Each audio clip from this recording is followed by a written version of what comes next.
Welcome to Chandwell. My name's Michael and I'm building this N-scale model of a rundown West Yorkshire town set in 1993. With the bottom half of Station Road complete, I've turned my attention uphill to the top part. I made these serial packet mock-ups over 5 months ago, and in parts 1 to 3 of this series I showed my inspiration from where they came from. But now that it's actually time to start, I need to be a little bit more careful in my design to make sure that I get it just right. So I started with a trip to Ilkley. This is the bottom of Brook Street. Numbers 41 to 47 occupy this elegant building, which is dated 1855.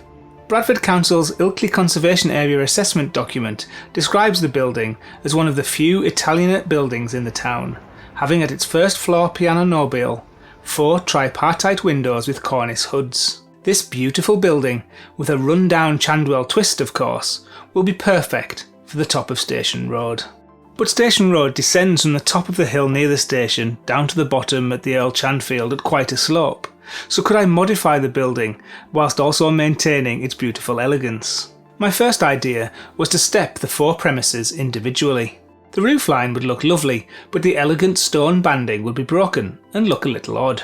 I was reminded of Queen's Terrace in Ilkley. As this street descends its hill, the houses descend in pairs or threes, and the windows of some houses get lower individually. I tried this approach with the drawing, and I think it's a great compromise. I made a start in my usual way. I drew in Inkscape a construction plan so I knew where the card layers would align with each other.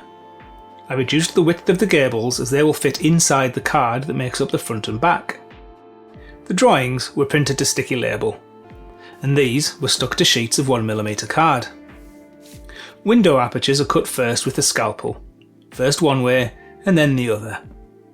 I used bigger knives for the long cuts, and I'm eventually left with a kit of parts ready to construct. I have a very deep base from the baseboard to the road, so I could use rectangles of card to give me the proper dimensions. This meant I had the luxury of being able to just glue this all together without any jigs. I just had to follow the lines, like this. I did use my ruler to make sure that all the edges aligned properly.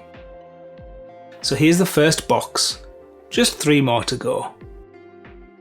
With 2 done, I just stick them together like this with PVA glue. I ended up with 2 halves of the building, which just stuck together with, you guessed it, PVA glue. A few clamps ensured a good flat bond. This was a really good way to construct the inner skeleton of this building, and it's gone together really well. This support structure is sticking out a little bit, but that's okay, it'll just file away so I can get the front on nice and flat. The individual floor heights are descending as we go down the hill, and that's worked quite well, and it's now ready as a good solid base to put the front and the back on. In the upcoming videos I'm going to show how I made this kebab shop for the corner, and I'm also going to show how I made this ghost sign based on one in Ilkley for the gable end.